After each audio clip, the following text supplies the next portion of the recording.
मुझे ज्यादा खुशी होती है अगर आप मुझसे पूछते कि मियां साहब ने लाहौर जनरल जलसा नहीं किया। लाहौरों एमएनए बन के जाना है। लाहौरों चौथी दफा उन्होंने वजीर आजम बनने का दावा कर रहे हैं। जलसा लाहौर में होता तो पता चलता है ये जी ये शेर साहब आए हैं और जी जलसा हो रहा है। उन्होंने कसूर का इंतखाब किया।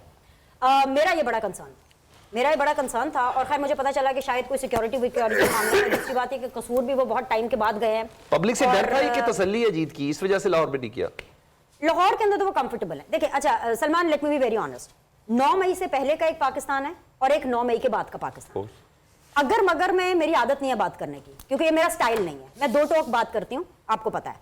लेकिन अगर आप अगर मगर की सिचुएशन चाहते हैं, हाँ, अगर 9 मई ना हुआ होता, अगर यास्मीन राशिद जेल में ना होती, अगर यास्मीन राशिद की रिकॉर्डिंग्स ना होती, वो अगर जेल से बाहर होती, खुद डोर टू डोर कैंपेन कर रही होती, तो मैं कह सकती थी कि NA 130 नेक टू नेक है। लेकिन अब तो फर्दे जुर्म आयद हो गया, अब तो नहीं है। तो मियां साहब इस मुकाबले भी बाहर नहीं है। सबसे बड़ी बात ये है जिससे मुकाबला बाहर ही नहीं है। मियां साहब is comfortable, number 1। Number 2, Dawood साहब ने बड़ी अच्छी एक बिलावल की बात की थी जो मैंने ट्रांसमिशन में बिल्कुल शुरू में की थी कि उनकी कैंपेन मुझे बड़ी अच्छी लगी। मुझे नारे से बहुत प्रॉब्लम है।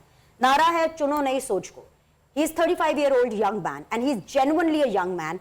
लेकिन वो जो बातें कर रहे हैं, मुझे फारूकी साहब एग्री करेंगे शायद मेरे साथ, मुझे ऐसा लगता है कि वो बेनजीर भुट्टो मेरी पैदाइश से पहले की बातें कर रहे हैं। क्योंकि वो कह रहे हैं IGI वाला मुझे नवाज शरीफ लग रहा है। वो कौन सा नवाज शरीफ था? मैंने अपनी एक्टिव पॉलिटिक्स में नहीं देखा क्योंकि मैं शायद पैदा नहीं हुई थी। सारी जमातें एक तरफ थी ना, बेनजीर एक तरफ थी। वो कह रहे होंगे हाँ हमें नहीं पता। बेनजीर की जगह इमरान खान, बिलावल खुद नहीं पैदा हुए थे, 88 में पैदा हुए हैं बिलावल को खुद नहीं पता। तो वो कौन सी शरीर रहमान ने बता दिया। मुझे अलाउ करने थे, हाँ मुझे अलाउ करने थे बात करने के लिए।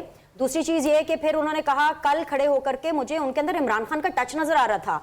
वो खड़े होकर के बोल रहे थे अगर नवाज शरीफ वजीर आजम बना तो मैं धरना दूंगा।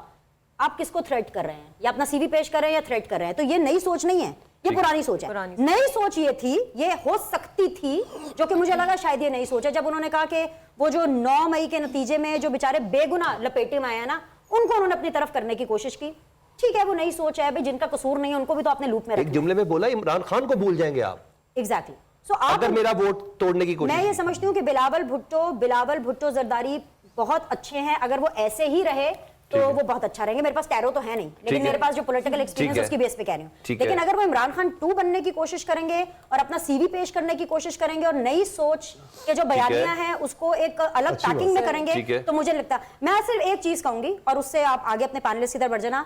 आसिफ अली जरदारी साहब को सजाएं हो चुकी थी। आसिफ अली जरदारी साहब की जबान कट चुकी थी। आसिफ अली जरदारी साहब जेल ज़दा हो चुके थे। बेनजीर भुट्टो तब खुद चल के शरीफ ब्रदर्स के पास गई थी और कहा था कि आओ COD करे। वो थी नई सोच। ये नई सोच नहीं है कि आप इंटरव्यू में बैठ करके बोले कि क्योंकि मेरे बाप की जबान काटी थी तो अब मैं इनके साथ नहीं बैठूंगा। तो 16 महीने आपके फरिश्ते बैठे थे, 16 महीने हुकूमत में कौन बैठा था?